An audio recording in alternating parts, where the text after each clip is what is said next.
Nienda kusima UPDF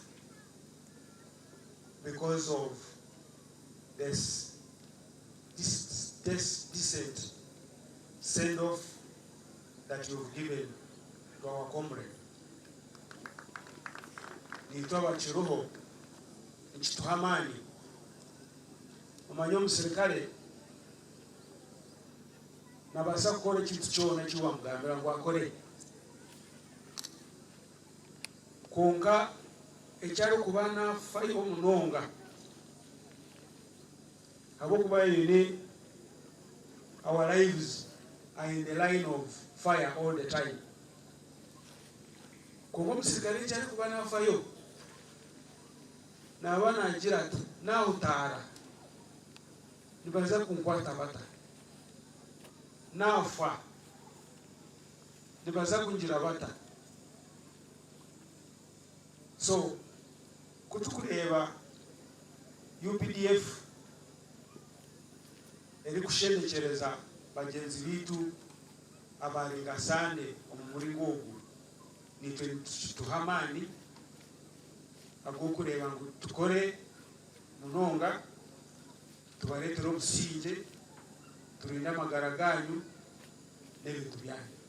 So UPDF mwebare munonga gukora arrangement nk'iki. Ikindi cya kabiri ekirungi General Masikoya yachi kandireho no kuba able to balance ebintu bya command, politics, civil military relations. By the way, Hamwena Sports, he was an ardent supporter of Arsenal. When we were in a Sunday, we were in Arsenal na kutaza. So, I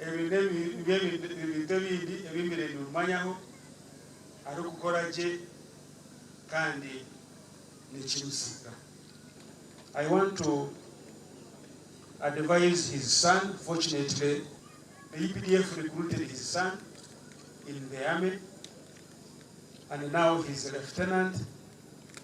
I want to advise you, our son, that please emulate whatever good you have heard about Sunday. The UPDF family extends its sympathy and condolence to the family, relatives, and friends of our departed General.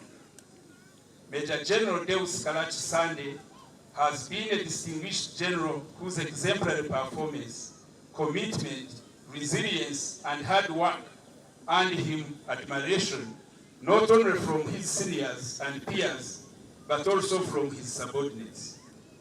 He was a very calm and admirable general who approached his work with high level of professionalism and integrity. The departed general has been instrumental in restoration of peace and security in the country.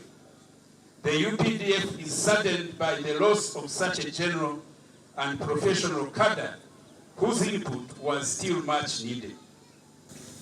Nebaza Commander-in-Chief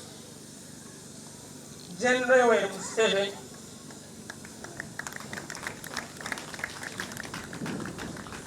nimwebaza ndine bugarukira ahabwe bintu ebyakoze ariko remushija wanje kwiho abwataha amahe 1989